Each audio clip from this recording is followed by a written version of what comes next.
March 9th is now in session. Please join me for Pledge of Allegiance.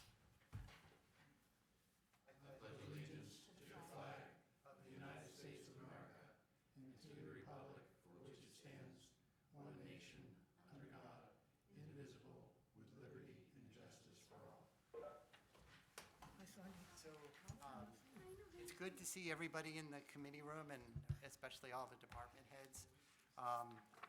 But because this is a hybrid meeting, I still have to do roll call, so please forgive me as I call your names consistently throughout the rest of the season. Is there any public participation? Not seeing any, we will move on. So we'll start with our first of our budget reviews, Human Resources. He's not wasting any time, David. Right away. Come on, David, let's go, let's go. And we definitely need to work on a table, maybe a little bit Yeah. conducive to our guests. I guess we all gotta Thank you, lose Joe. weight. So if we could introduce the department heads as we go through, that would be helpful. So David, Joanne Faust here with our HR director, who we met with this past week. This is budget number 152. Human resources budget, fairly straightforward. It's 165,337 is what we're asking for. This includes a 0.76% increase. Very straightforward budget. The only slight change is this is a two-person department in the town side, Joanne and another employee, the coordinator. Joanne's salary is as historic with the town, is a split between the schools and the town. It's a 58-42% split, which has always been that way. So really the increase in personnel is really just steps. The expenses are level funded from prior years, gone over in prior years. We did talk about a number of the expense line items. There is a recruitment line item. The recruitment line item is for general purposes. It's not for specific department heads that we may be up against this year that use it.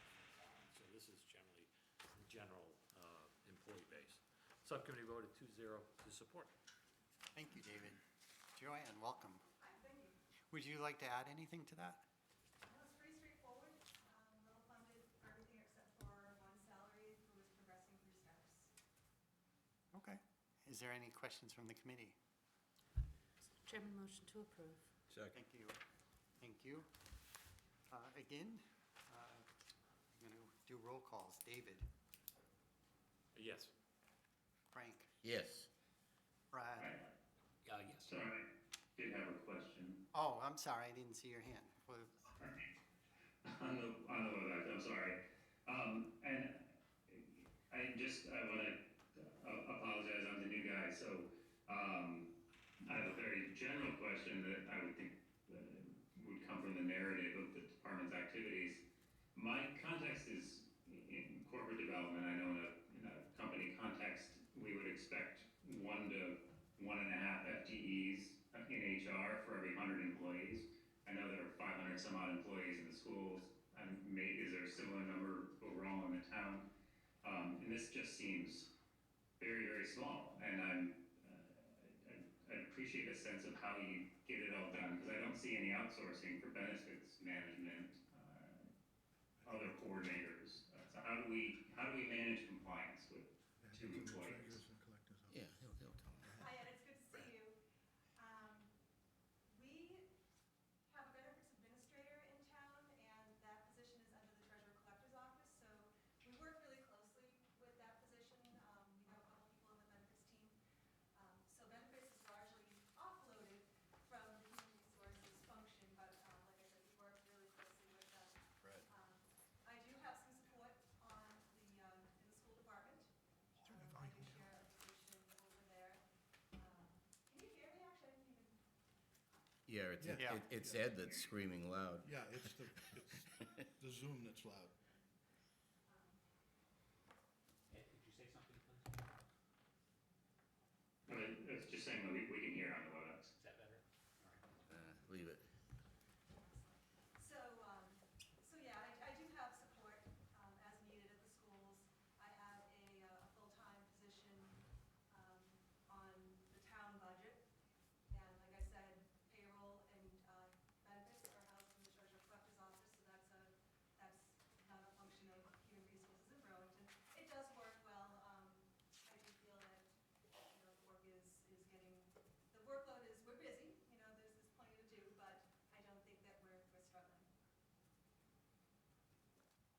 Okay, thank you. Okay. Doug? Vote? Yes. Sonia? Track of where we were. Mike? Sorry. Mike? Phil? Yes. Roger? Yes. Chris Campbell?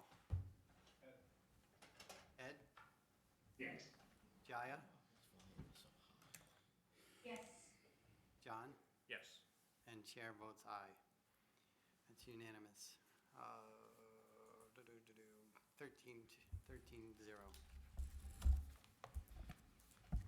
Next up is conservation. Thank you, Joanne. Thank you so much.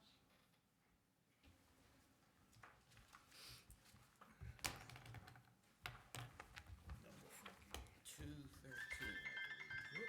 171. My apologies. Let's get rid of that.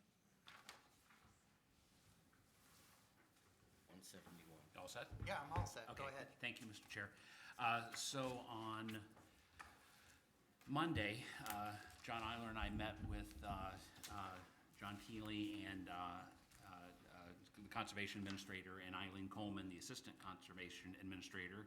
Went over their budget. It's fairly straightforward, as I believe many of the budgets will be this year. The only increases in their budget, there are step increases in full-time and part-time salaries. And again, we can compute that independent of any future contract negotiations. There was also an increase in hours for the land management summer help, which was necessitated by an increased use of conservation areas during the pandemic. The budget request is for $282,362, which is an increase of $5,884 or 2.13%. The subcommittee voted 2-0 in support. Thank you. Welcome, John. Would you like to add anything to the subcommittee report? No, I think Brad summed it up pretty well. It's pretty much level funded. Excellent. Phil? Thank you, Mr. Chairman. John, are you satisfied that we're devoting enough resources to stream cleaning? So, the Conservation Department does the hand stream cleaning. Right. We've got plenty of resources for that. Financially, the last couple of years, we've had difficulty actually finding help to do it. And we haven't spent all the money we've budgeted just because of a difficulty finding people to do it. But I think we have plenty of money for our budget for the hand stream. Okay, how would you characterize the complaints about flooding of recent years? Increase, decrease, et cetera? Yeah. I mean, there's a host of reasons. We're getting heavier rainfalls now than we have in the past. There's a lot of properties in low-lying flood-prone areas that are paying the price of, probably developments that happened in the 60s, 70s, and 80s where they didn't do proper stormwater management like we do today. So there's a lot more runoff than there was, 40 years ago. So you combine that with the increased rainfall, and that's the problem. I think we're keeping the streams clear. Thank you, John. Thank you, Mr. Chairman. Mike? Mr. Chairman. And So that's the hand stream cleaning. Is there another type of stream cleaning? Sure, the DPW has a separate item for vectoring, and I believe that they do that as a warrant article each year. And I don't know the status of their warrant article this year. That's with the machine that, Yeah, it's like a big giant vacuum cleaner, essentially. is there a hand up here? Doug? What do you pay for the hand stream cleaning? I mean, what can we do to get more people to do it if there's money there and? I think part of it was just COVID. It was- Okay. Two summers ago, I wasn't even sure I was going to be able to do it. We weren't in the office during the springtime. Sure. When we were advertised. It's just trying to find kids who are willing to do that kind of work. It's not for everybody. It's Right. really hard, dirty work. They wear boots, they walk, to their thighs, they're walking, working in swamps and mosquitoes and ticks. So, it's a special kind of, kid who will do it. But, Sure. For a number of years, we were really lucky where we had the kids who would do it. We had several people who did it like 3 years in a row. unfortunately, that string ran out, so. McDonald's is paying $18 an hour, so I don't know what we have to do to compete. Exactly. Well, I think that's gonna be a big problem for us this summer, and a lot of our staff are part-time. Do you try to recruit through the Boy Scouts or the scouting organizations? That's a good idea, we haven't. We've primarily recruited through the universities, trying to get students who are like doing environmental studies and that kind of stuff. But I'm open to anything that'll help get me people who are interested in doing that kind of work. John? Yeah, just along those lines, Mr. Chair, thank you. I know Troop 103 in particular has just sent you a note. They're always looking for service projects, so you might find people there willing to pay to walk through a swamp. Yeah, I was thinking that. There's Kind of guy. There's never enough conservation hours. I think both the troops in town would benefit from that, so I'll mention it to our troop master. Any further questions? If not, Chair will entertain a motion. So Move to- moved. Second? Thank you. David, Yes. Frank, Yes. Brad, Yes. Doug, Yes. Sonia, Yes. Mike, Bill, Yes. Roger, Yes. Chris, Ed, Yes. Jaya, I'm gonna abstain, Steve. I'm not finding my e-copy of the budget. oh, Did I get one or just do you have, looking for it? do you have the directions? I can forward you the directions real quick. Okay, please do that, and I'll try to see if I can open them. I'll do it right after, I'll do it right after this vote. Jaya? Okay. Yeah. I'm yes. sorry, John, Yes. and myself, so that's 1201. Okay, the next budget is, thank you, John. Yeah, good Bye, night. John. Next one is Council on Aging. And that would be Brad.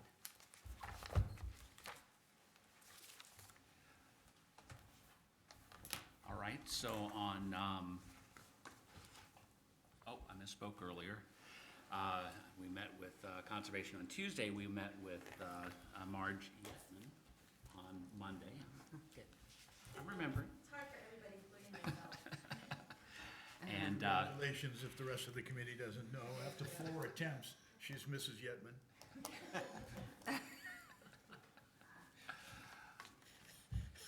you should be in the pandemics, just, yes. So, Right. More times of the pandemic. Don't worry, What I meant. Marge, he's leaving soon, don't worry about it. We're letting him go tonight. Good judge of the character. So we spoke with Marge about the COA budget, and her office, she's now in charge of local transportation program as well. So let's start with the Council on Aging budget. Again, that's 541 in the book if you're looking for it. So the only changes to the COA budget itself, there's an increase in full-time salary from steps. There is a decrease in part-time salary through coverage by grants. And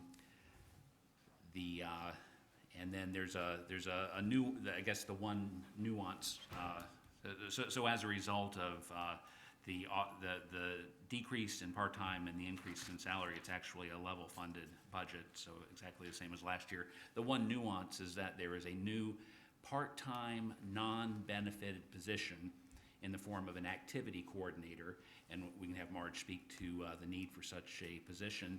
It's been added to the department, but the salary, and as I say, it's non-benefited, but the salary is covered by state funding. So I do not have the paperwork that's now becoming required for adding an FTE, because technically it's not. The subcommittee voted 2-0 to support. Thanks, Brad. Hi, welcome. Thank you. Would you like to add anything to Brad's summary? So the activity person is someone I've been needing for a while. Historically, I've been the one responsible for all the activities, scheduling them, and making sure they happen and all of that, the special activities. which also meant that I was scheduling around my vacations and other meetings and other things happening in town. So having an activity coordinator allows for that to kind of come out of the equation. That we can have activities and not worry about my vacation time when our meetings are, day away, things like that. So I can see the difference already that we're having a lot more activities happening than we had before. Before it was like, a couple special, a month, but now we're able to do 1 or 2 a week, which makes a difference. We are not back at full power yet. Still have a lot of seniors that haven't walked back in the building. So the numbers are down, but the number of activities we're doing is up. Probably maybe 70% at this point of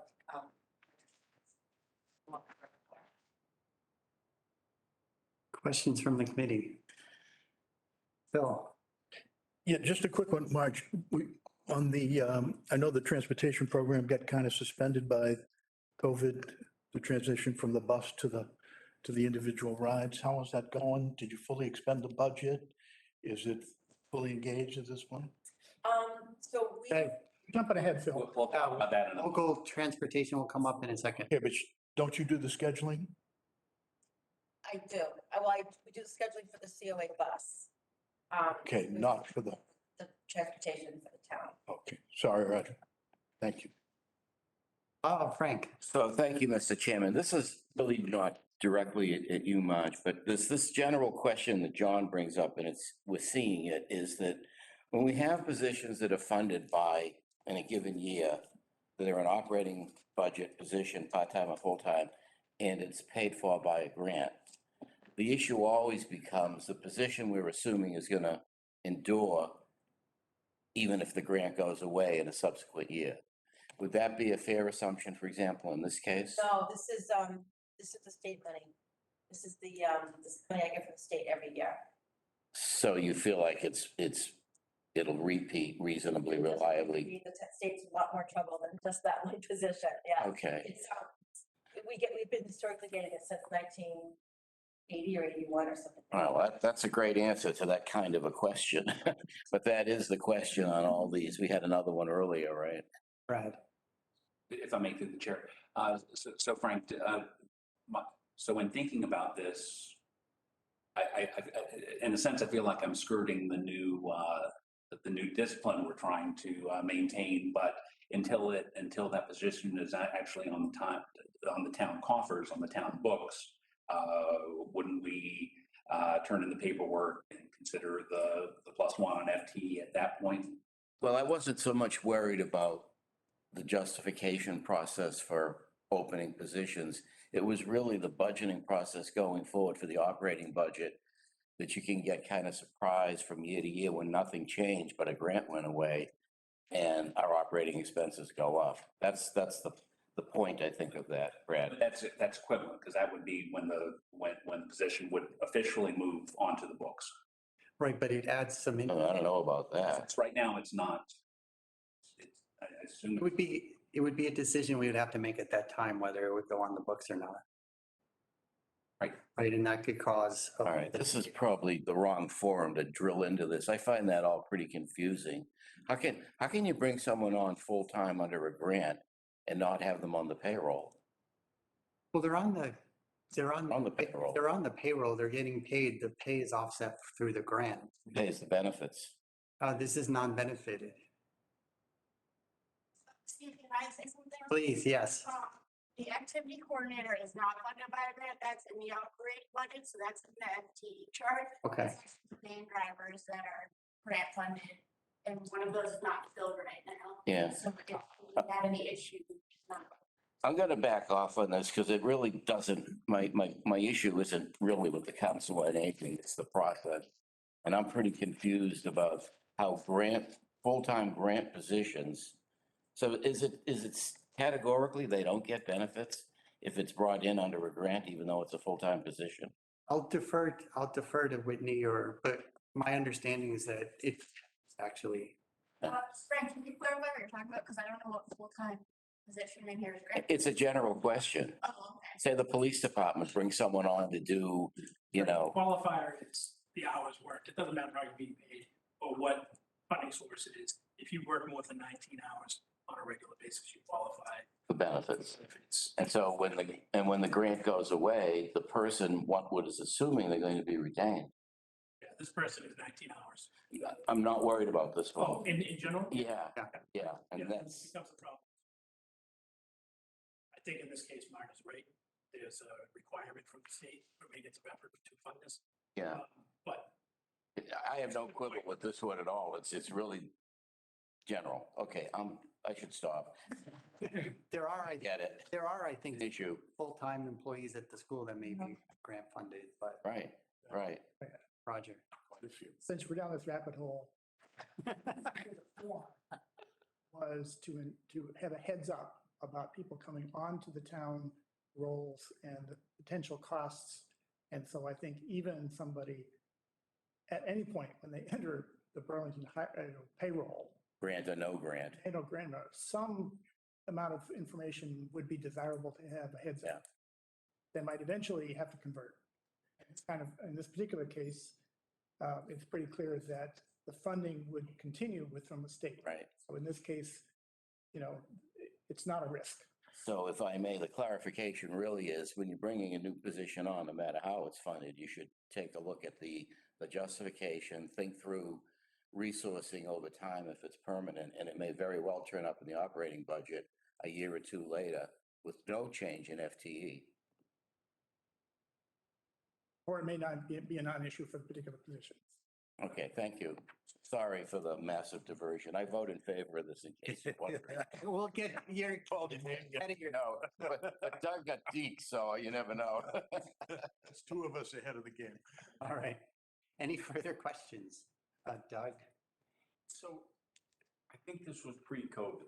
And so I remember you speaking about some of the challenges with trying to serve, especially the Indian American community, because of the various dialects and the challenges with communication. Are you comfortable with the level of services that we're able to offer that community and how our outreach or our ability to communicate? I'm really not, but there are other groups that have stepped in to help. It's a tough one. I had a Cummins grant which went away. That might be what I'm remembering. Yeah.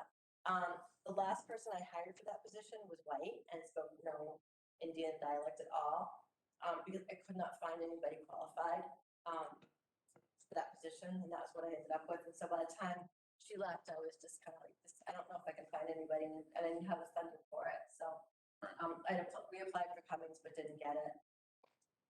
But yeah, I mean, down the line that might be something we need to look at, but It's just a big part of our community. huge part. Thank you for remembering that too. That was interesting. How is the prospects for grants in the upcoming next year? I hope they're better than they are this year. Cummings will do another one and I'll probably apply again. But, we'll see. I'm not seeing a lot of stuff out there right now. Okay. It's not specific for what we're doing. Any other questions? Chair will entertain a motion. Second. Okay. Thank you.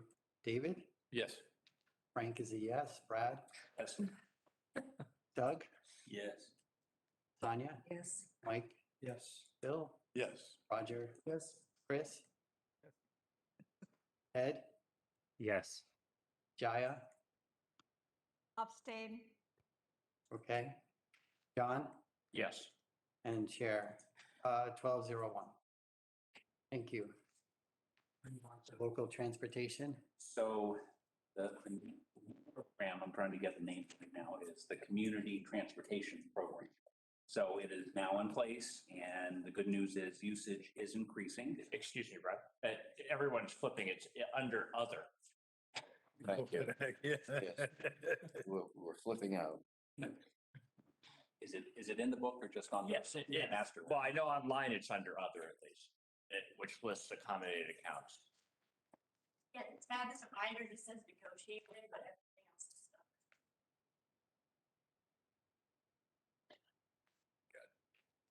And it's just one line. All I found was just a single line that said $50,000.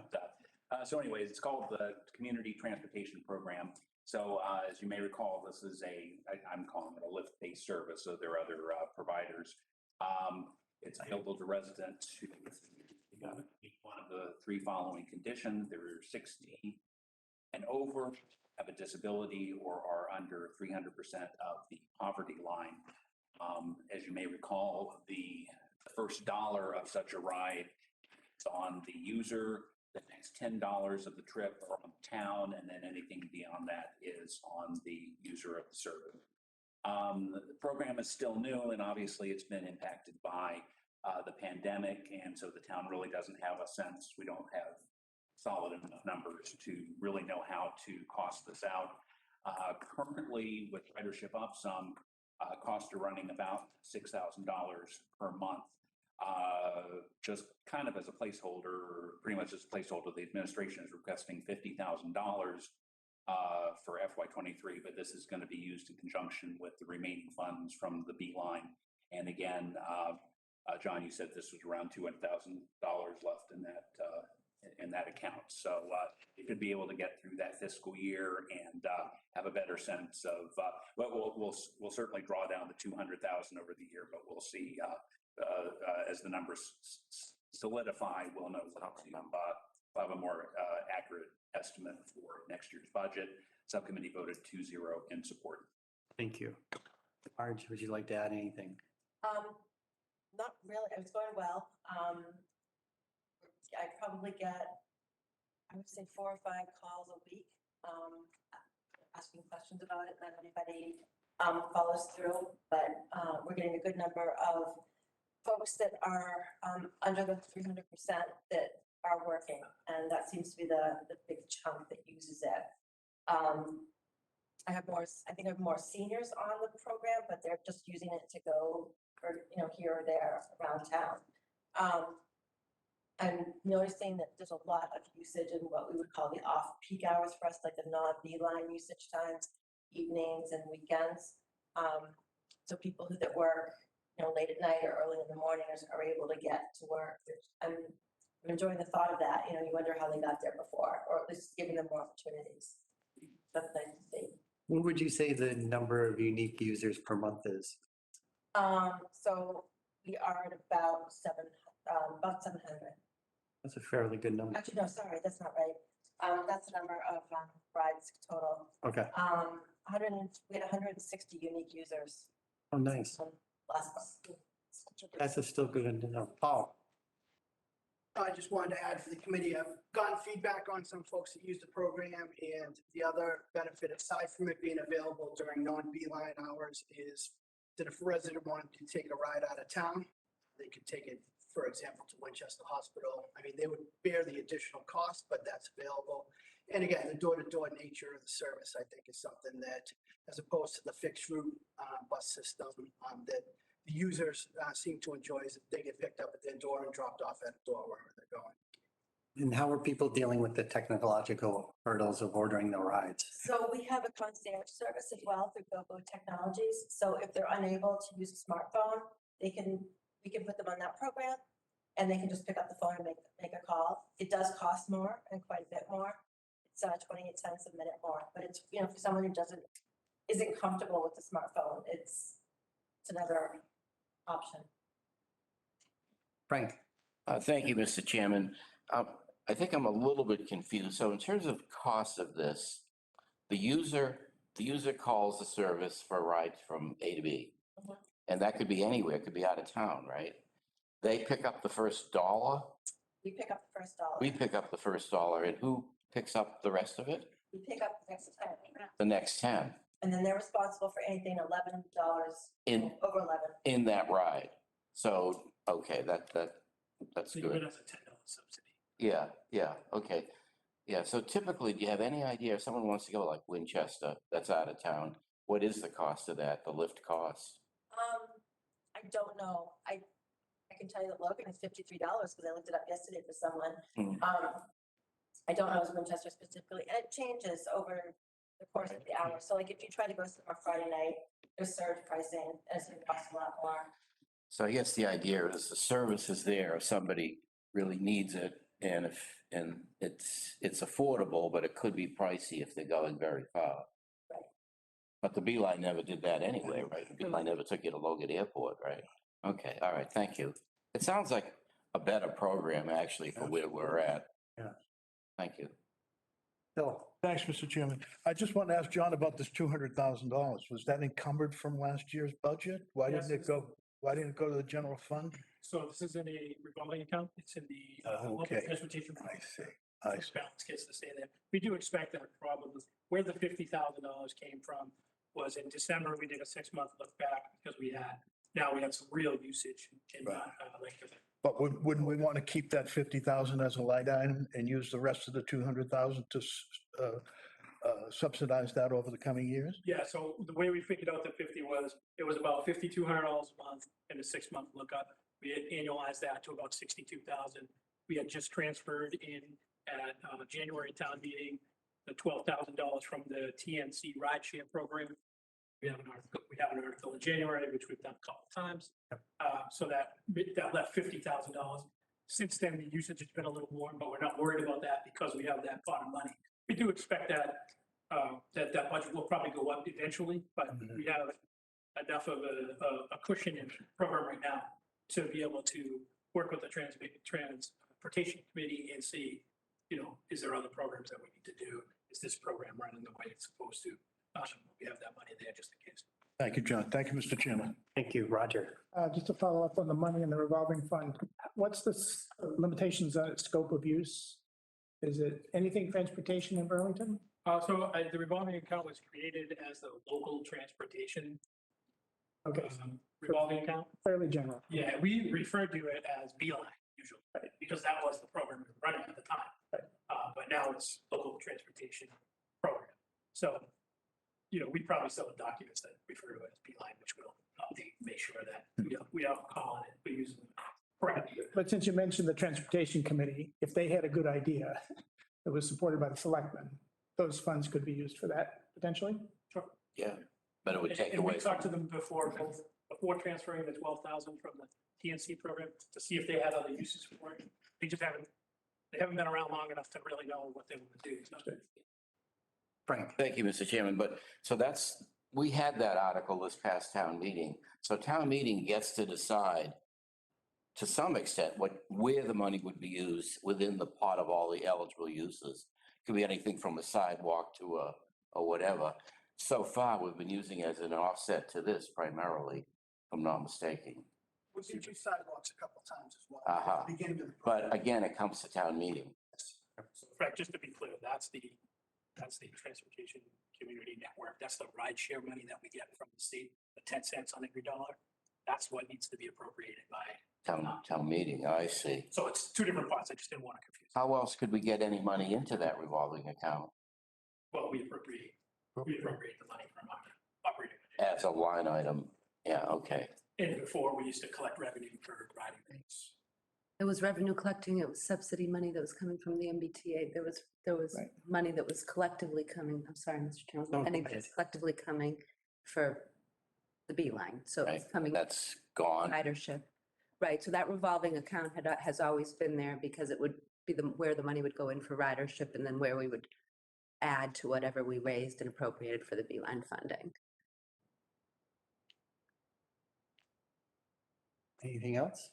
If I could just add, Mr. Chairman, Marge, thank you for overseeing that, because I think this is like the perfect mix of what we had been hoping for. You don't really want to take away from the residential base the ability to get from point A to point B. And this is actually, I think, has improved upon it, because what it's done is it's given hours that people normally couldn't access the Beeline. And it also takes away the stigma. I'll save what other people used to call it, that alone.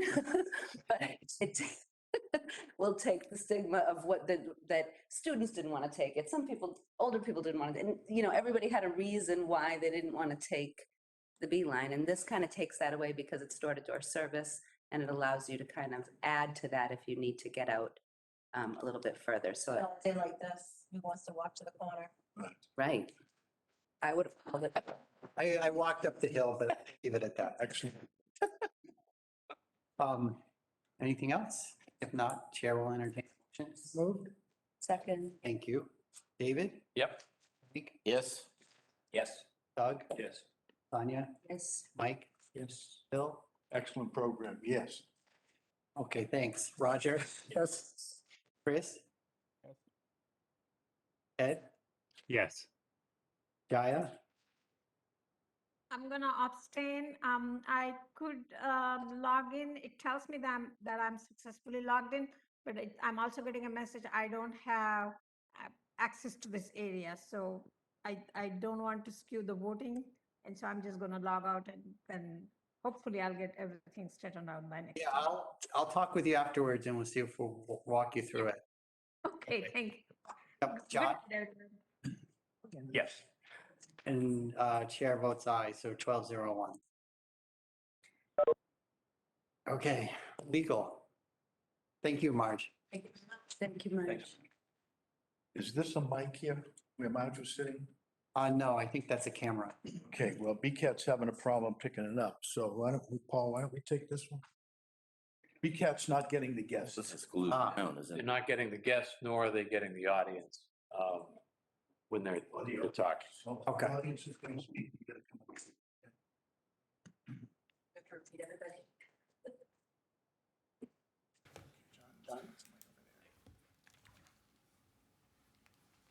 Subcommittee report.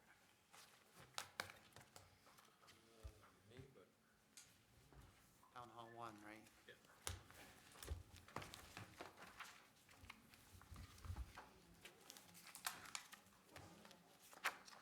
All right, so are we on legal? We're on legal, yep. Yep, so legal, level funded, this is budget number 151, level funded at 202,000. Involves 4 hours, four columns of contracted services. That again, each individual one are again level funded. Legal fees, which is our general legal fee budget, collective bargaining, which also could be considered personnel matters as well, along with collective bargaining. Cable TV negotiations and tax title. Very difficult budget to figure out on a year-to-year basis, so we've kind of had this number, and it seems to have worked from year to year. Again, if it's not used, it's put back into the general fund. You'll see that there has been a little extra money spent in the tax title area, which was more or less Gary just addressing some longer-term issues in him taking over the department. And but again, the overall scope of the legal budget as a whole, it should make up for it as a whole. So they look at it almost as a bottom line number. So subcommittee voted 2-0 to support the budget. Excellent. Paul, would you like to add anything to it, or John? I don't have anything further to add, Mr. Chairman. I think it was a good summary, and again, it's a little bit unpredictable, but this amount has worked for us for quite a while now. Great. Any questions from the committee? John? Thank you, Mr. Chair. With all the contracts being negotiated this year, does the collective bargaining end up being a much bigger expense? Does that work out? Again, sometimes the different categories may go over or under, but typically the entire budget balances out. Okay, all kind of averages out. And we're just at the beginning of that process now, so, we'll know more as the year goes on. We try to handle as much of the actual collective bargaining back and forth ourselves, and we call in legal counsel to deal with unusual issues that come up or particular personnel matters that we need to, have legal advice on, so. Thanks. Thank you. You're welcome. Frank? So, thank you, Mr. Chairman. Thank you, Mr. Chairman. This is one of those budgets where, like everybody's just said, you can't just take, what did you do last year, or what do we think we're gonna do this year, and put a number on it. You can't, you really can't estimate it, because it's just too variable in what could happen. And, you might think you know what's gonna happen in contract settlements, but you don't really. So from my point of view, as long as this comes out okay or better, then it's nothing but a free cash generator, and it doesn't hurt anybody really, because it's not that big a number. On the other hand, if we're off, then, you know, they'll scramble to try to dig stuff out of other budgets. And in the worst case, you can always use, you know, the Ways and Means funding, which is one of the reasons why we really need that reserve fund big enough for those places where you actually have no predictability, no real assurances. So, you know, I couldn't see any point in trying to mess with this number one way or the other in the subcommittee. That's why I supported what they recommended. But it's really difficult. Is it just because of the size that we keep it as the way that we do and not make it an accommodated account, or? Well, it's never run over in any, I don't think it's been a problem.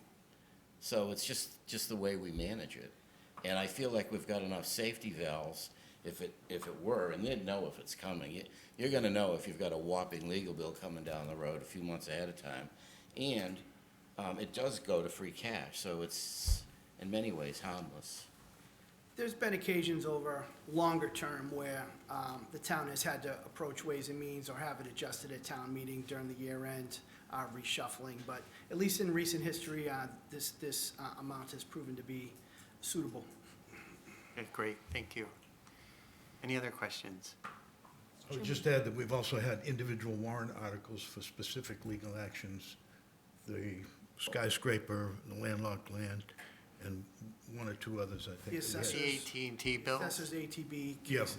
right. And 5G and the stuff as trash well. company too. Who was the trash company? Wheelabrator. No, the other one. Oh, George. that's George. George, right. Yeah, that was, yeah, okay. Would bring up Why go there? trashy items, right? That was in the 80s, I think, Phil. Yeah, we paid it off Yeah, over some of 20 us years. are older than others, what can I tell you? Tanya, you were gonna say something. I was going to say motion to approve. Thank you. Thank you. That's what I was looking for. David, Yes. Frank, Yes. Brad, Yes. Doug, Yes. Sonia, Yes. Mike, Yes. Phil, Yes. Roger, Yes. Chris? Ed, Yes. John, Yes. and the chair votes aye. That's 12-0. Now to the select board, 122. Great, thank you, Mr. Chairman.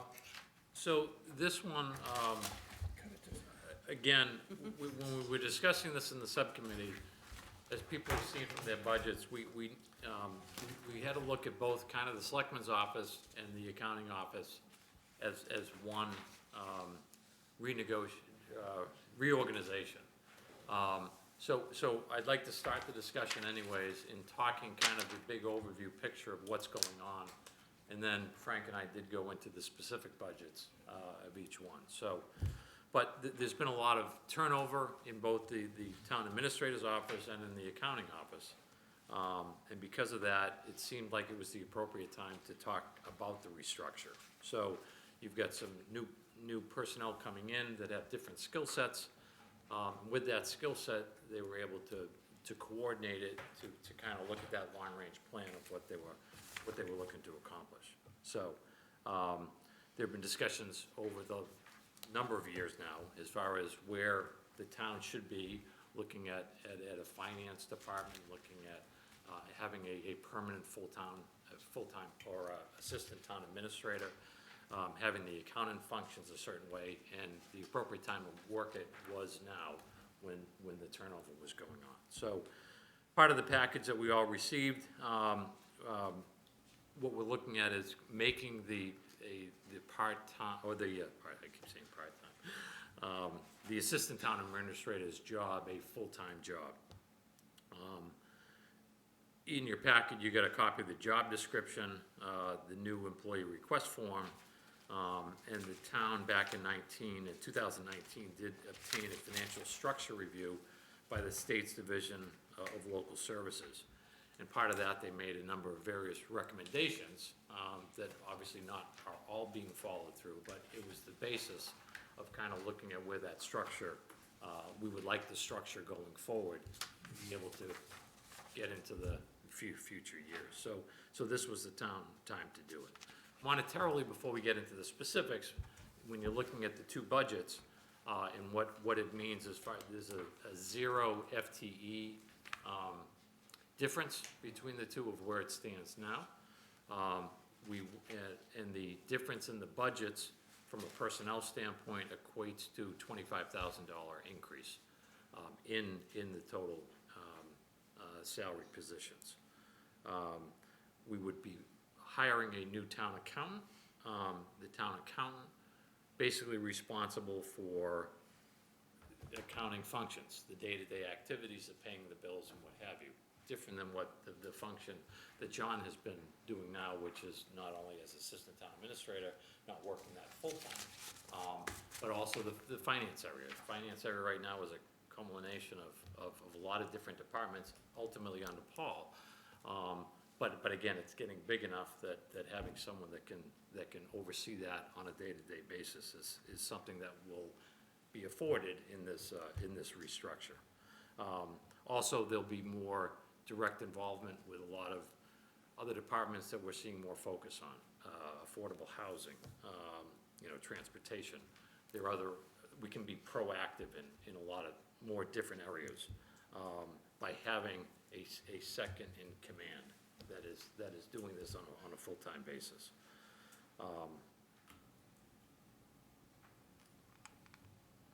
Also, it brings up the whole idea of succession plan. Having, again, someone full-time in there. We've seen it obviously in the assessors department. We'll be seeing it in the public works department. It's hard to find people in these positions.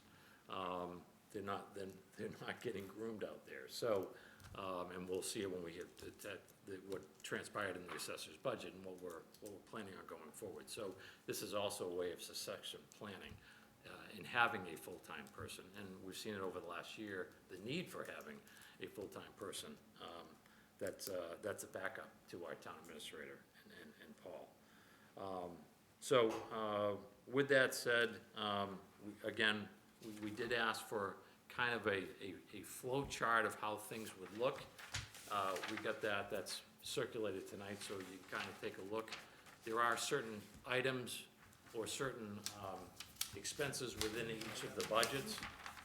The economic development person, that is, again, part of the town administrator's budget, that we've had initial discussions about maybe separating that budget going forward, so that we see directly what their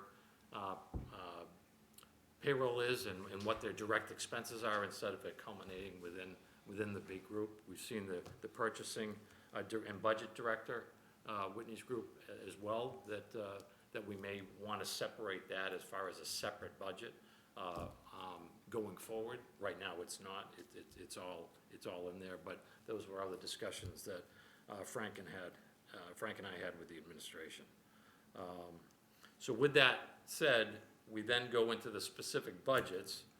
Mr. Chairman, I'll ask you, I don't know if we want to talk about the structure before we get into the budget, or now we can talk about the selectmen's budget, or we can ask them to comment on the personnel moves. Let's have them comment on the personnel moves, and then we can get into the particular budget. If we need to bring the structure in to sort of add context, we can. Paul. Thank you, Mr. Chairman. I guess I'll try to keep this as simple as possible.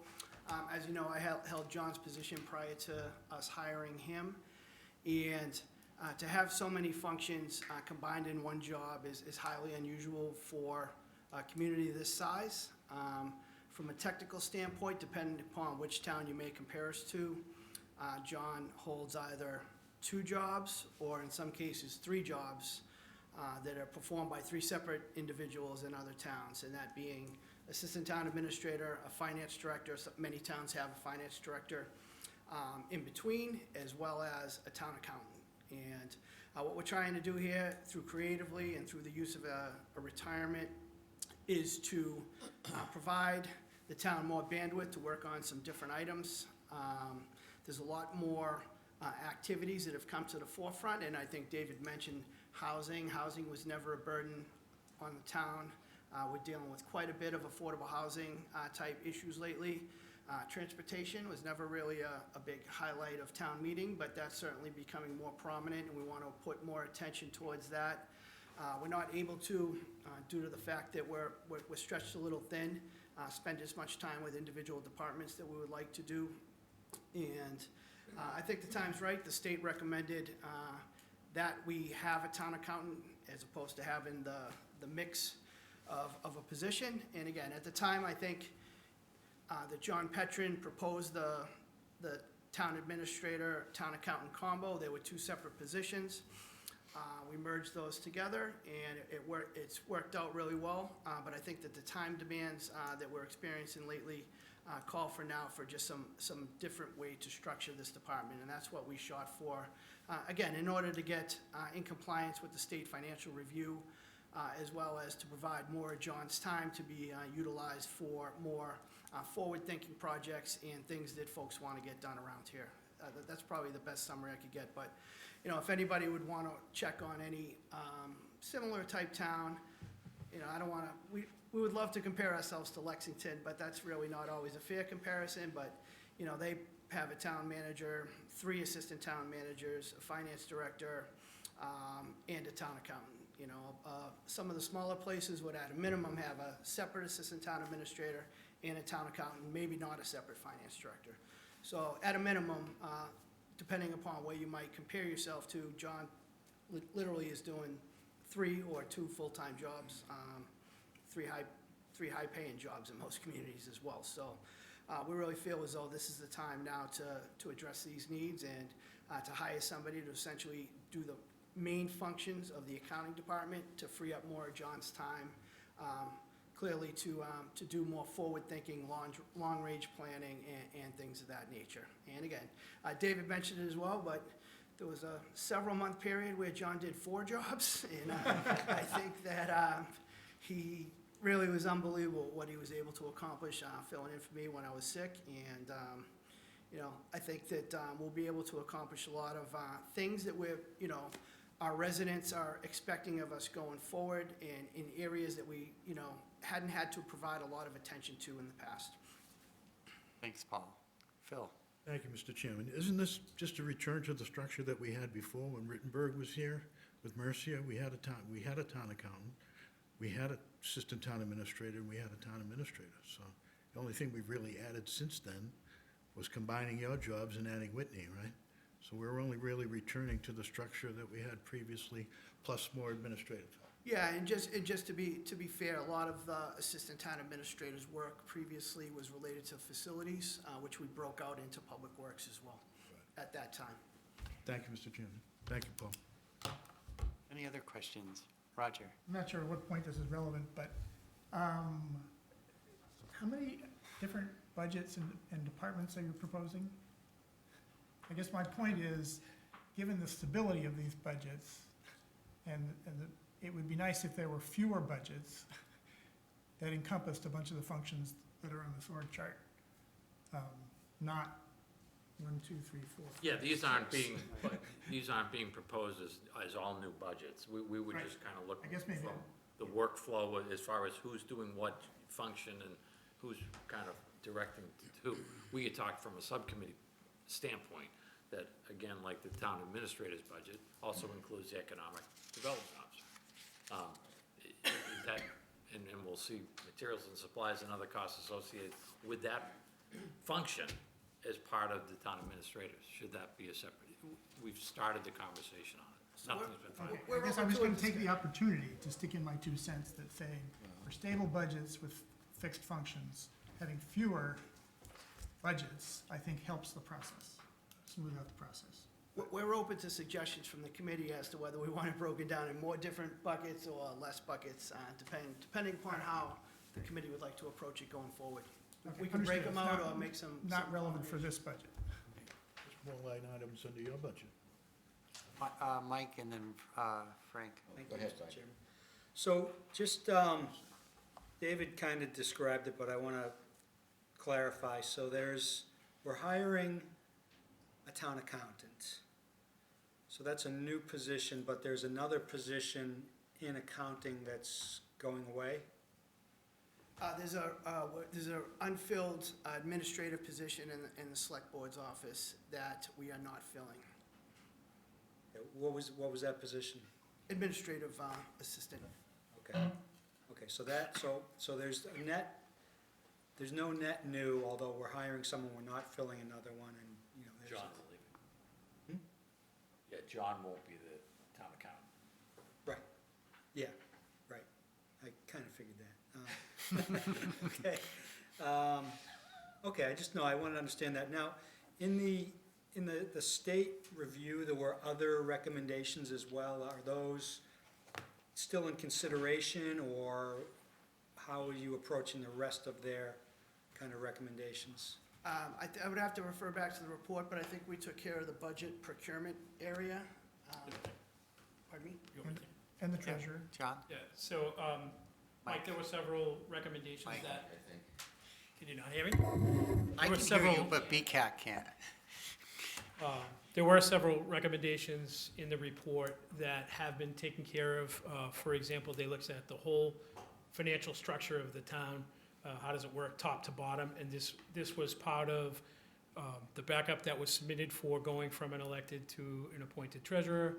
There was, the purchasing used to be done out of the town administrator's office, that there was recommendation to move that into the accounting. There was a recommendation to create the budget director and have a chief procurement officer. There was the recommendation that we're talking about now, and then the final recommendation was to do a charter review to see if the form of government still makes sense. That isn't something we've talked about yet, but the other recommendations have all been. Okay. Great, thank you. Frank? Thank you, Mr. Chairman. There are a lot of moving parts here, and I think part of what led to this diagram is, after a pretty long discussion, we were trying to sort of get a picture of it, and so you've got that. I think there are maybe 3 points that I want to make. First of all, I think this is the culmination of both rectifying some complexity or inadequacies that we had structurally, like procurement and things like that over time. And it's also a recognition of the fact that when we tried to do these TUFAs, take the town accountant and make him the assistant town administrator, but give him a stipend for the town administrator, but he's still the town accountant. And at the same time, we're growing. There is more complexity in the general government, and it's manifested both by the amount of process that we're going through in procurement, and in economic development are two big ones. And the other point I'd make is that every town, I think, is different in some, there's no one org chart that's gonna fit all. It has a lot to do with your historical growth and where things are broken out. So an example I'd make here, and we saw it when we were talking about human resources, our treasurer collector's office does a lot of things other than just, collect revenue. And so I think that needs its own budget. I think the accounting department may get simplified a little bit, but currently it has its own budget. And although, Roger, we could collapse that, and maybe we will over time underneath the assistant town administrator, I think it's better to keep these separate right now, just so you can see what's going on. There's a lot of, there's a lot of MIS stuff that goes on, and there's a lot of forms, and there's things that lead to expenses. And if we keep them broken out, I think we can, from a Ways and Means point of view, we're okay. I look at this as a culmination of what we've been trying to get to for a long time, both in terms of we've been growing and we weren't quite structured right. And this strikes me as fairly close to a pretty stable staffing and breakout of positions for some period of time. I don't see us coming back with, this isn't another baby step in, well, let's have an assistant town administrator back, and well, we need a budget analyst, and we need this, and we need that. I think we're pretty much where we need to be for the way we operate for the medium term, and this staffs it all. So I felt pretty comfortable that for the small, the FTE part, I think, is just the fallout of just trying to make use of the positions that we're leaving and what was coming and going.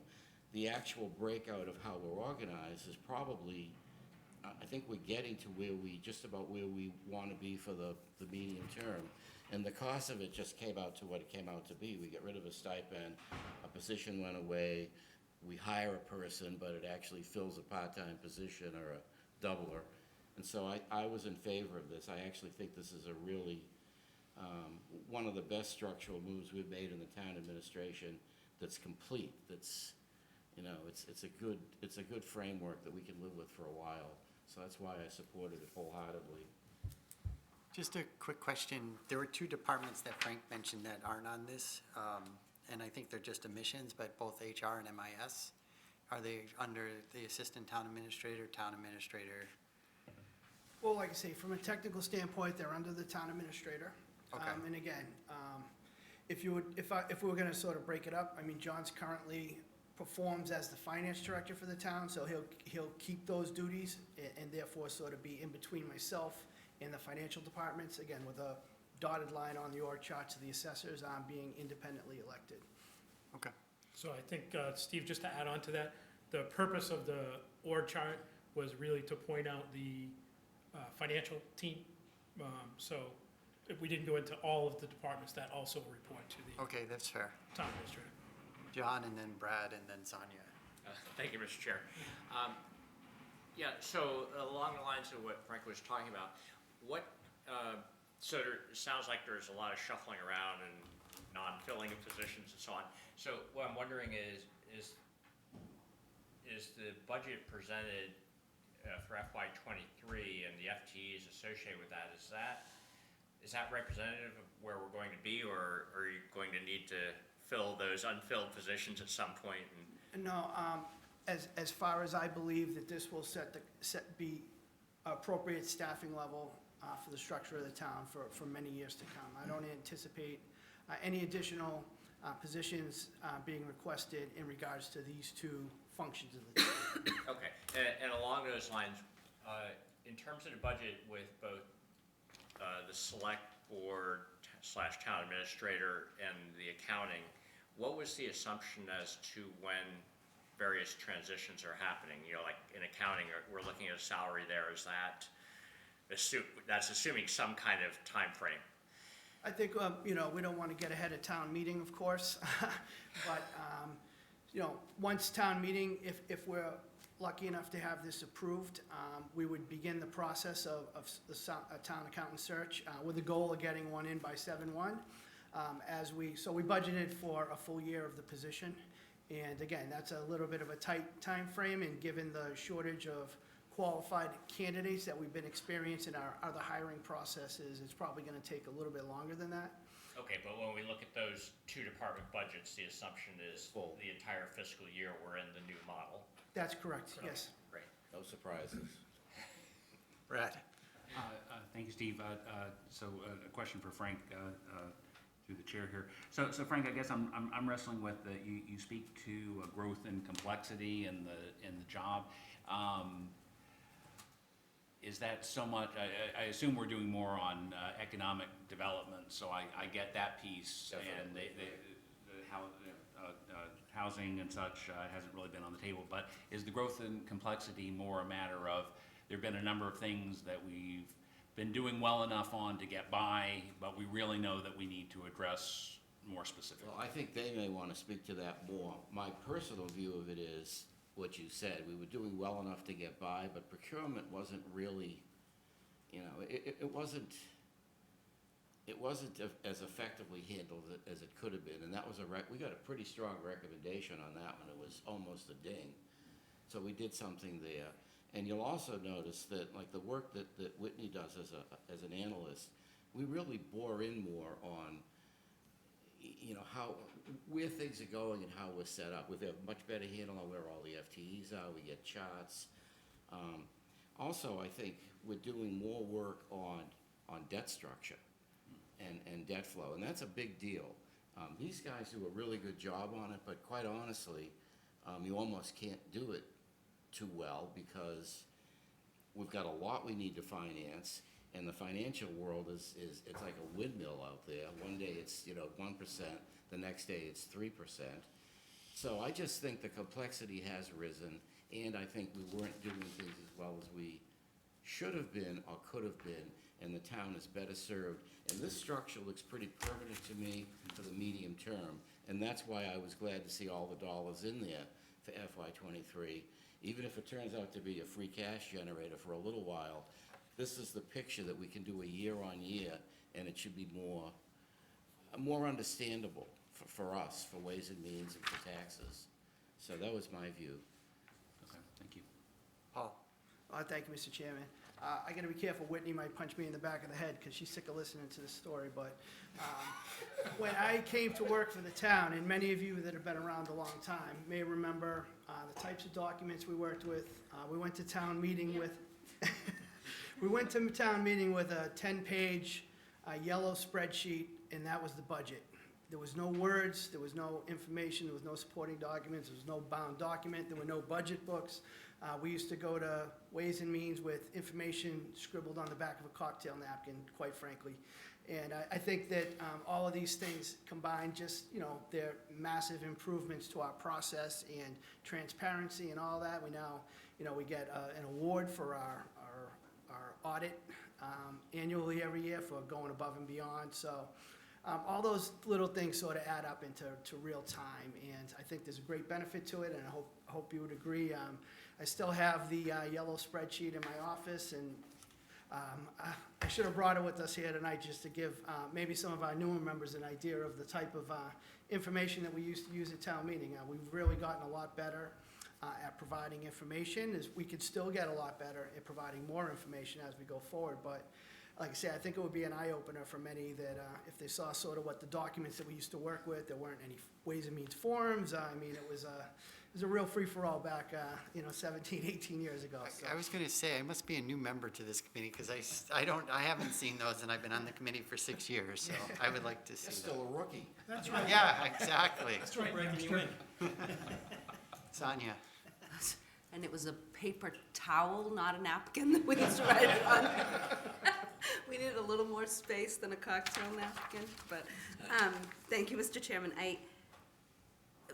One of my questions was answered, so it's a July 1. If everything goes well, we hope to do it on July 1. My comment is to me, it's a no-brainer. I mean, I think there is so much work that goes on within the community, and the idea that Paul is right, that originally the assistant town administrator was more facilities-driven in those years, and when facilities got broken out to DPW, I think Mr. Petron's thought at that point was he could collectively bring somebody in who could do assistant town administrator work with the accounting work.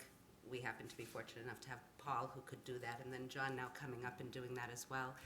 David's comment on succession is huge, because you don't get lucky too many times in a row finding someone who can do all of those things together.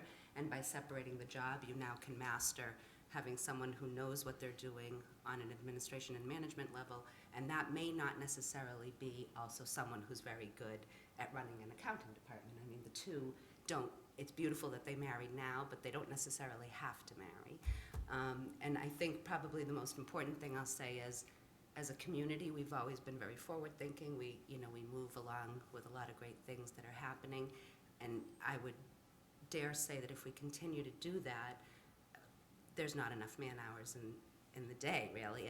And when you look at how many hours they're putting in now, I hope town meeting sees this as clearly as I can see this, but this is something that's probably should have never been melded. I'm glad it was melded for your sake, Paul and John, but I'm not so sure that the melding, it worked for the time being, but it absolutely should be divided at this point. I just think there is so much the town administrator's office can do, and if we separate those two, there'll be a lot of projects. There'll be a lot of projects. No, but there'll be a lot of projects that could be really great for the town to do, and not necessarily have the burden of having all of those different jobs in one avenue.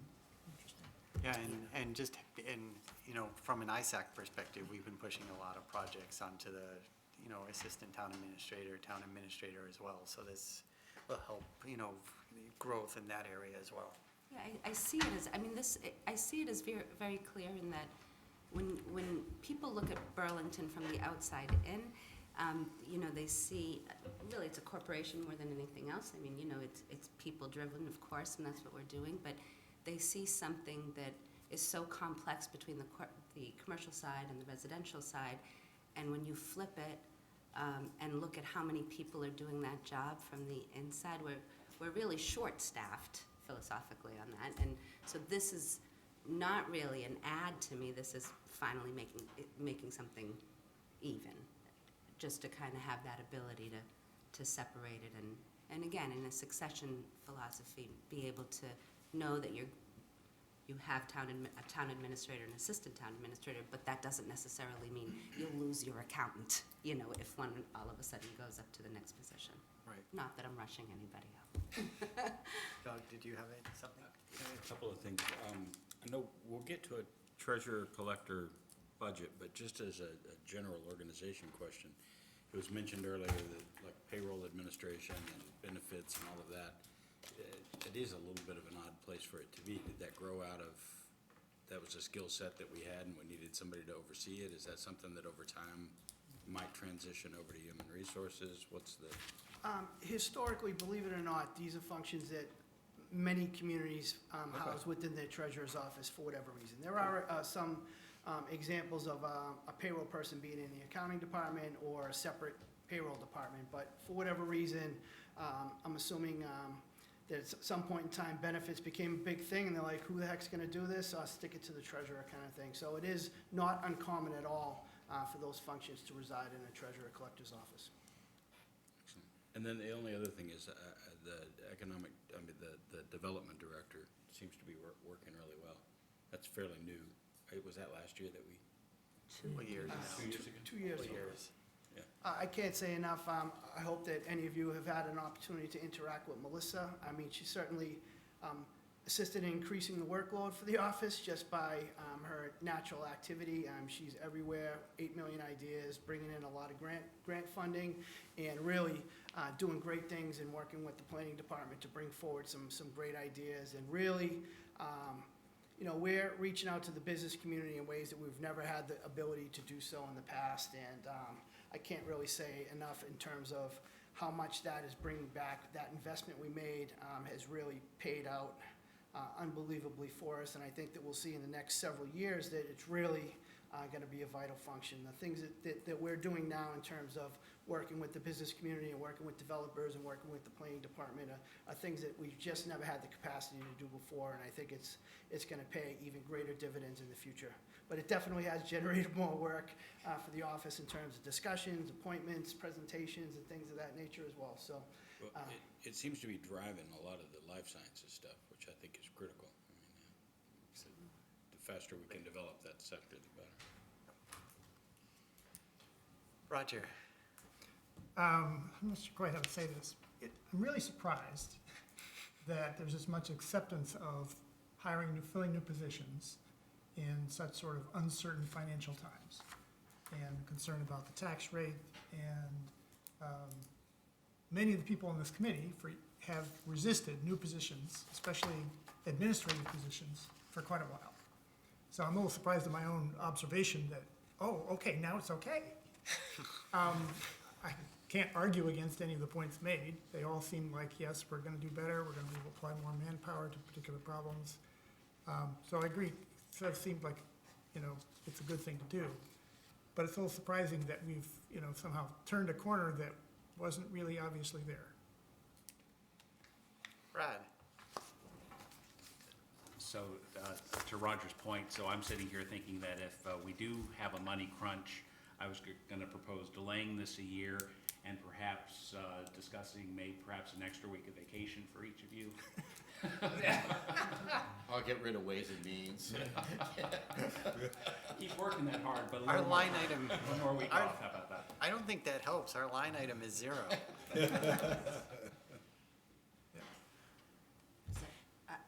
guess I can respond to that if I can, Mr. Sure. Chair. Roger, I have absolutely said there are some headcounts that shouldn't be added.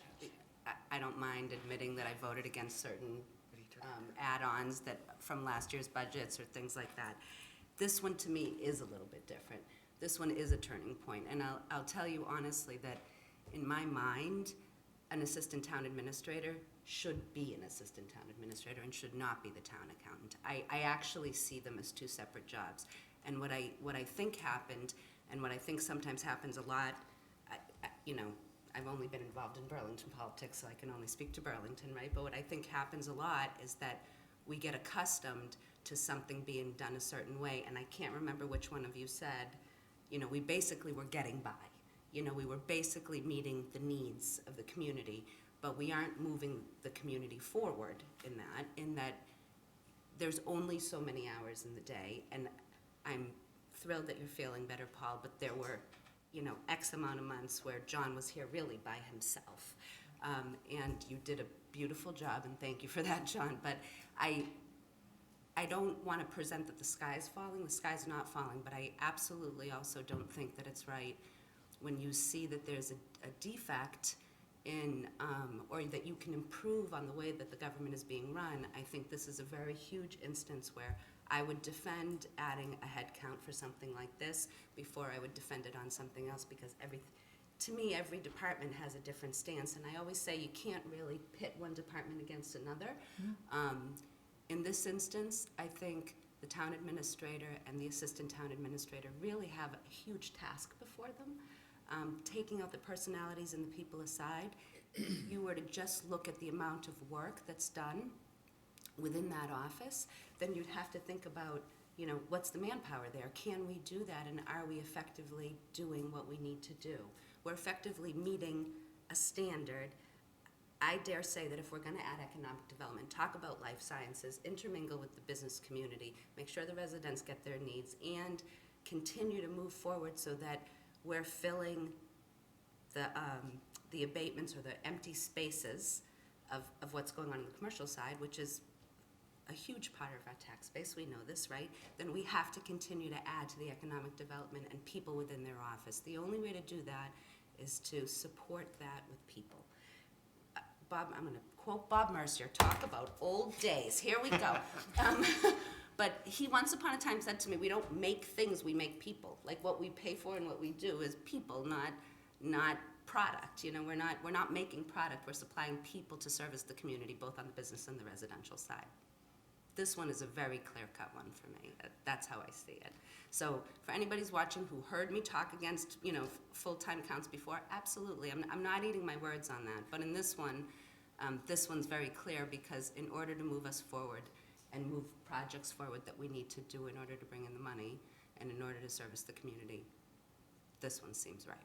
Plus, there's some legal things that are coming up as well that is going to take a lot of time. For example, the new MBTA requirements of having housing, like or the zoning and those types of things that really need a lot of thought put into them. I think, you know, I'll speak for myself. When I sit on a committee, you know, and we've all sat on this committee for some time together, when you sit on a committee like this, you know, you should be prepared to either agree or disagree, and I respect that, of course, but also defend the philosophy of what you're doing. And one rule can't apply across the board sometimes. The goal is to keep certain full-time counts down, but not, in my mind, not to the detriment of the community. That's all. David? And also, I concur with everything Sonia just said. Also, the benefit here is with the retirements, with the restructuring of the two departments, it is FTE neutral, and they feel that's what's gonna continue going forward. And the dollar amount difference when you are putting the two together is $25,000. So, yes, we are adding money into the personnel budget. FTE neutral, $25,000, but the benefit we're getting in the long run, we thought it was certainly worth it. Yeah, it's certainly done in a financially responsible way, that's for sure. Phil, did you?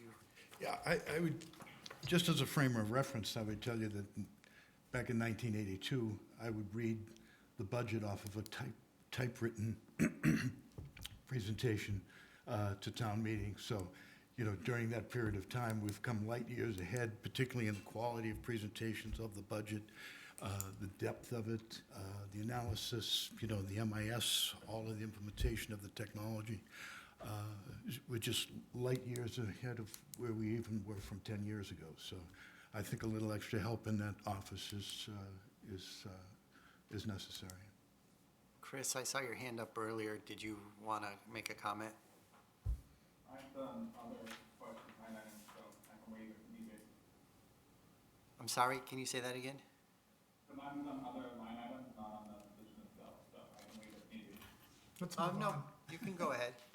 Okay, so I was wondering if there was an annual list of the selectmen, initiatives that they do, that they spend the money for? So this is it. That's the budget number. So, John?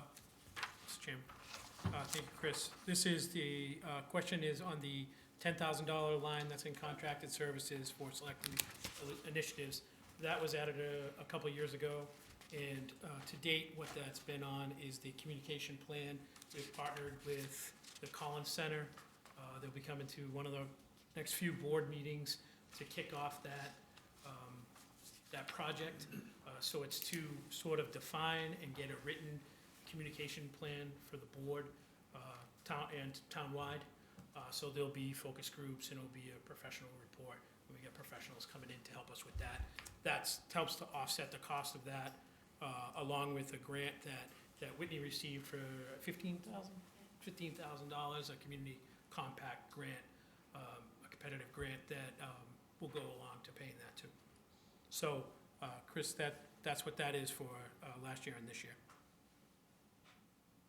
Mike, again, this is a new, I'm sorry, but the other one, the employee recognition, is that for all town employees? Is that town hall employees? That's for all general government employees, so not the school department. I didn't know, does that include like DPW or is it just like town hall? Town hall, DPW, recreation, any department that's not school. Anything else, Chris? Yeah, is there a little more specifics on the increase in the economic development from 20 grand to 40 grand? You might not have the handout. Chris, you might not have the handout that we have here, but it was uploaded to the Ways and Means site. So basically what we did was the economic development budget was new when we added the position, and knowing we couldn't just, add the expense budget, we decided to phase it in over time to both give us an idea of how much we need and to also control the costs each year. So this is the second increase of, it's $20,000, and in the new uploaded copy, there's a breakdown of about the $55,000 that we plan on spending and what we're spending it on, and we project that we'll be able to offset about $15,000 through other sources. Excuse me, just for people who are looking for it, it's the 3.9 update of the budget. It's on page 3 of that. It's a breakout of those expenses or requests. Roger? I guess it's hard, given, so there was a recent warrant article that was retargeting funding for the Economic Development Office. There was a fairly sizable grant that was received, and there's this money. That's a lot of money, and I have no doubt it's being spent productively, but where's it being spent? John? Thank you. So all of the different projects, well, it is a lot of money, and she could spend a lot more than that too, but this is sort of, what's in the operating budget is sort of the, what we think the regular operating to run that department is, and not any special type projects like studies, because one of them is for an economic development study, and sizable grants that we're talking about, the earmarks, are specific towards projects like the Pocket Park, things like that. So in the budget there's a breakdown of what we're spending, what we expect to be the regular operating budget.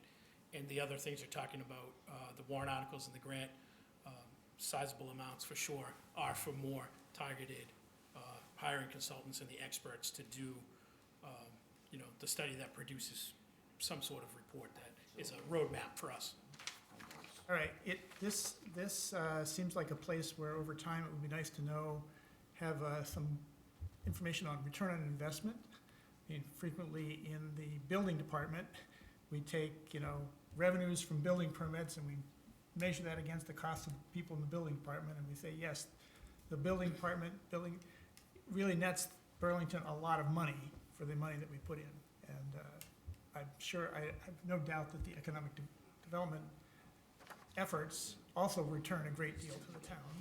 I would just Long term. suggest to you that a lot of departments fight over the building department revenue, planning, economic development, in terms of bringing them in before they can pull a permit. So we have Yeah, those they don't- internal yeah. discussions a lot. I agree, the building department does not deserve all the credit for all that. Right. We can only hope that our ROI will be as high as Melissa's someday, just in the press releases that you see alone from MassWorks and things like that.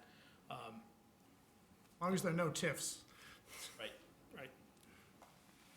Thank you. Frank? Is everyone else, I don't want to beat a dead horse here, okay? There are a couple of things I want to cover. First, I want to go back to the point about,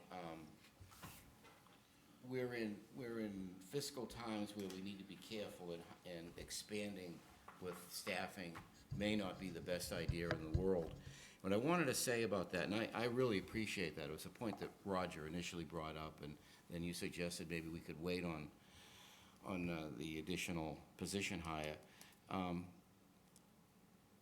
I thought about this a lot, and from my point of view, we retired a stipend, and structurally, the stipend idea and the split job wasn't really getting us what we needed to get. And this was the right time to make this kind of change.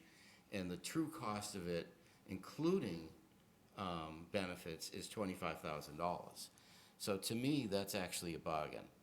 I don't care when you do it. And I don't think we're so fiscally worried. I mean, we got a budget, and we're pretty sure we're going to balance this budget with the $500K we're going to get from the feds, that we're in pretty good shape, and we're not burning down free cash, and we got good stabilization. So I think it's safe enough, and I think it is really important to get it done, so I would do it now. You could wait. There's absolutely no question you could wait a year and the world isn't going to end, but what's the point?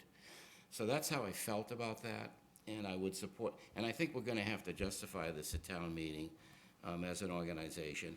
And I think, it's nice to have better reports and good spreadsheets and everything looks nice and it's gussied up. But, some people could look at that as just window dressing. From my point of view, it actually means that we actually figured out where the money's going, how it's going, who's got it, what it's for. And if you can't write it down, then you probably don't really know that much about what's really going on. So write it down. And that's what we've been doing, and we're doing it better and better. So it's way beyond good looking and readable. It's complete. It's information that comes from understanding of what we're doing. And the administration drives that, and the department heads that work for them. So I think that we've done a much better job on actually managing our affairs, and it's manifested in the reports that you get. And it takes the right kind of staffing to do that. And I think this organization is really, like I said, a good medium term we're there. So that's what I have to say about that.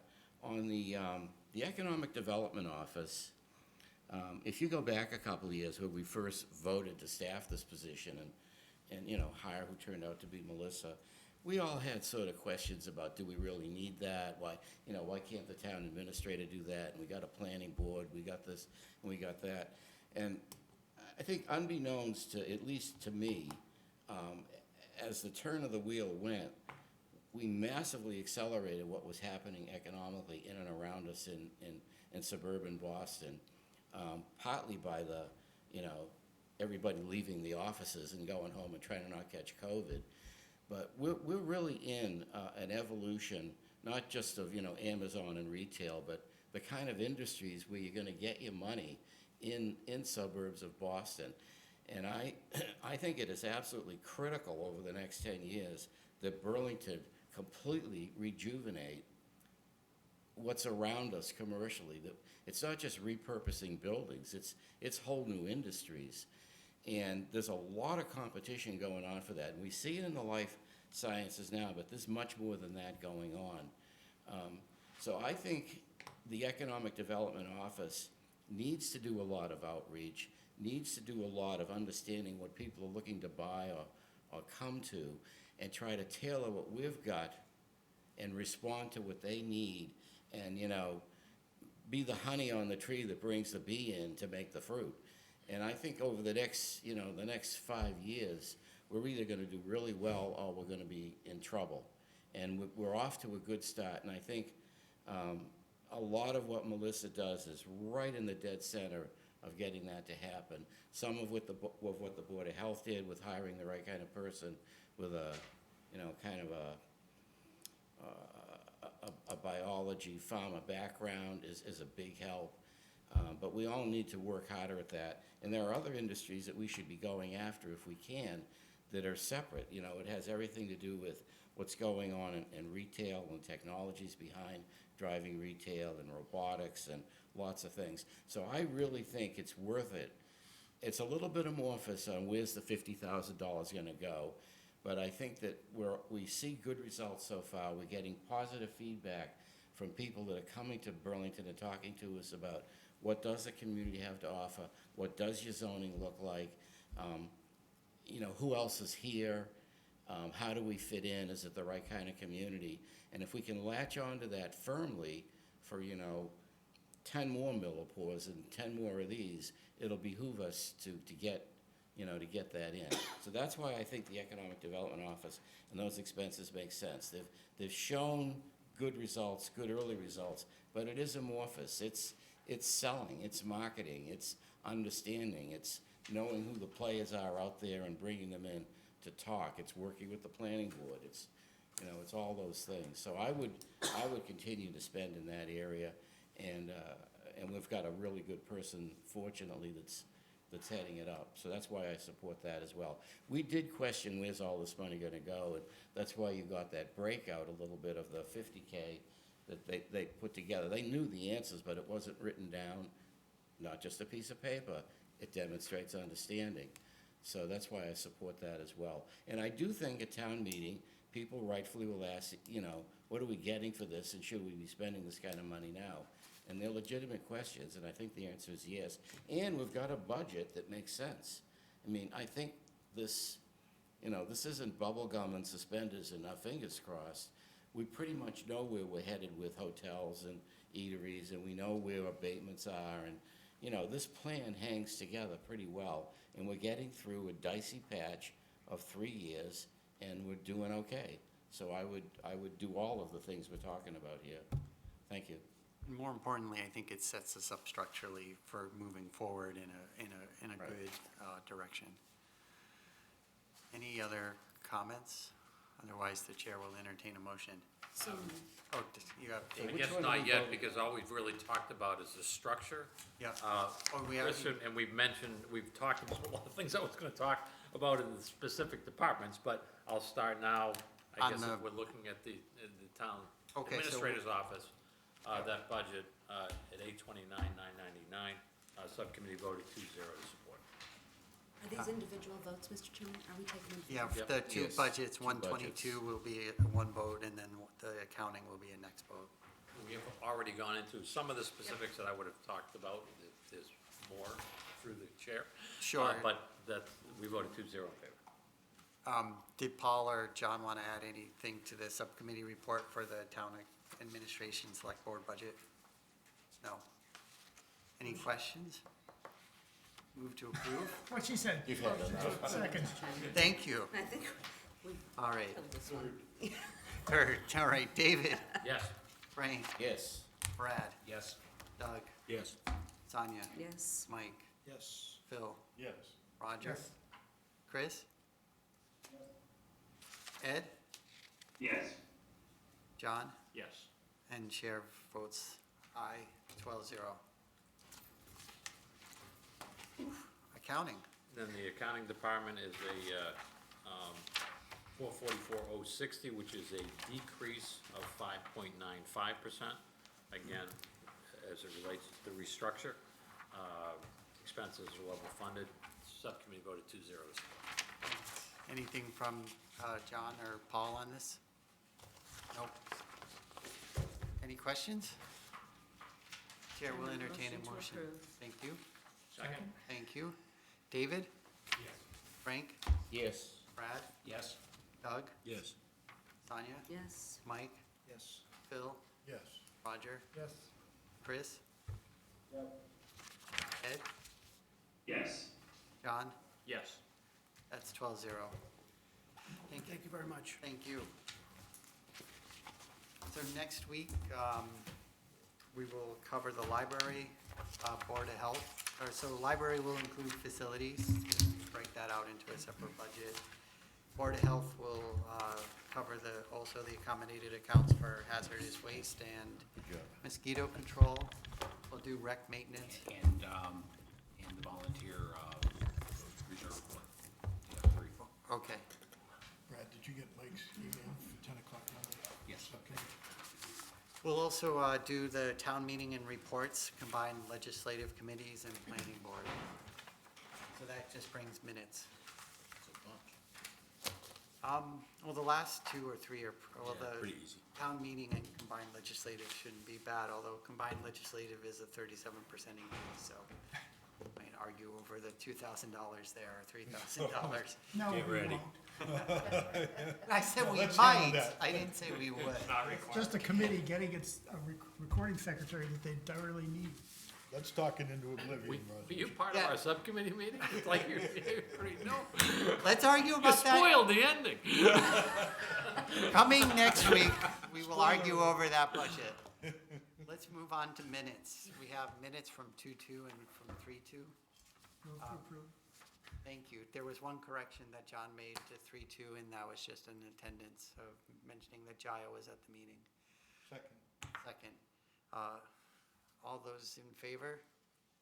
I think I have to do a roll call, but I'll do it this way. Are there any abstentions I'm an abstention. for the 2-2 meeting?